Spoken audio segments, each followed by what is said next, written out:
আপনি কি জানেন 25 বছরের পর থেকে ছেলেদের শরীরে একটি গুরুত্বপূর্ণ হরমোনের মাত্রা প্রতি বছর 1% করে কমে যেতে থাকে এবং এই হরমোনের ঘাটতির কারণে আপনার জীবনে কি কি সমস্যা হতে পারে সেটি আপনি জানলে চমকে যাবেন।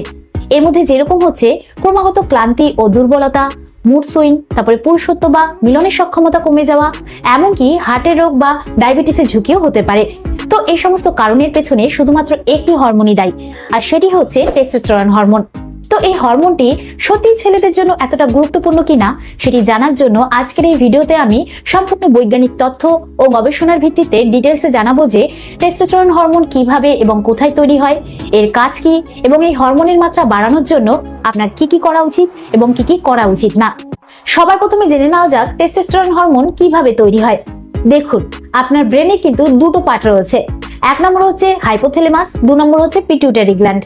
হাইপোথ্যালামাস কি করে, পিটুইটারি গ্ল্যান্ডে একটি সিগন্যাল পৌঁছায় টেস্টোস্টেরন হরমোন তৈরি করার জন্য, এবং পিটুইটারি গ্ল্যান্ড আবার সেই সিগন্যালটাকে নিয়ে আপনার যে টেস্টিস রয়েছে তাতে পৌঁছে দেয়, যেটাই কিনা টেস্টোস্টেরন হরমোন তৈরি হয়।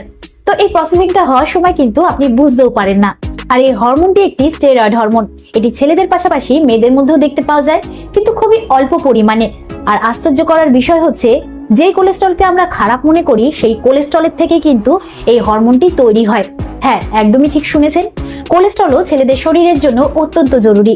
আর একজন প্রাপ্তবয়স্ক ছেলের রক্তে টেস্টোস্টেরন হরমোনের নরমাল লেভেল হচ্ছে 300 থেকে 1000 ন্যানোগ্রাম প্রতি ডেসিলিটার। তো এটা কারোর মধ্যে 300 হতে পারে, আবার কারোর মধ্যে 800 থাকতে পারে। কিন্তু এটা নরমাল হলেও দুজনের মধ্যে শারীরিক সক্ষমতা ও অনুভূতিতে অনেক পার্থক্য থাকে। এবার আসি এই হরমোনের কাজের ব্যাপারে। এই হরমোনটি কিন্তু শুধুমাত্র ছেলেদের স্বাস্থ্যের জন্যই নয়, এটি আরো অনেক ধরনের কাজ করে থাকে। যেরকম প্রথমত হচ্ছে স্পার্ম প্রোডাকশন। একজন ছেলে যখন বিয়ে করে তখন তার লাইফের সব থেকে ইম্পর্টেন্ট পার্ট হয়ে দাঁড়ায় বাবা হওয়া। আর এর জন্য প্রয়োজন স্পার্মের কোয়ালিটি এবং কোয়ান্টিটি। আর এই দুটোকে ঠিক রাখতে এবং পুরুষত্বের সমস্যাকে দূর করতে এই হরমোনটি সাহায্য করে। দ্বিতীয়ত যেটা সমস্ত ছেলের আশা থাকে সেটা হচ্ছে মাসেল। এই হরমোনটি মাসেল তৈরিতেও দারুণভাবে কাজ করে, বাট বাইরের থেকে যে আর্টিফিশিয়াল টেস্টোস্টেরন ব্যবহার করা হয় সেটি বিষের মতন কাজ করে। আর এই ফাঁদে পা দিয়ে অনেক অল্প বয়সী ছেলেরা নিজের ফিউচার এবং পুরুষত্বকে নষ্ট করছে। এমনকি এটা ব্যবহার করার ফলে মৃত্যু পর্যন্ত হতে পারে। 2017 সালে 25শে আগস্ট আমেরিকার একজন বডি বিল্ডার রিচ পিয়ানা মাত্র 46 বছর বয়সে মারা যান, এবং তিনি নিজেই অত্যন্ত খোলামেলাভাবে স্বীকার করেছিলেন যে তিনি 25 থেকে 30 বছর ধরে অ্যানাবলিক স্টেরয়েড ব্যবহার করে আসছিলেন, এবং তার মৃত্যুর কারণ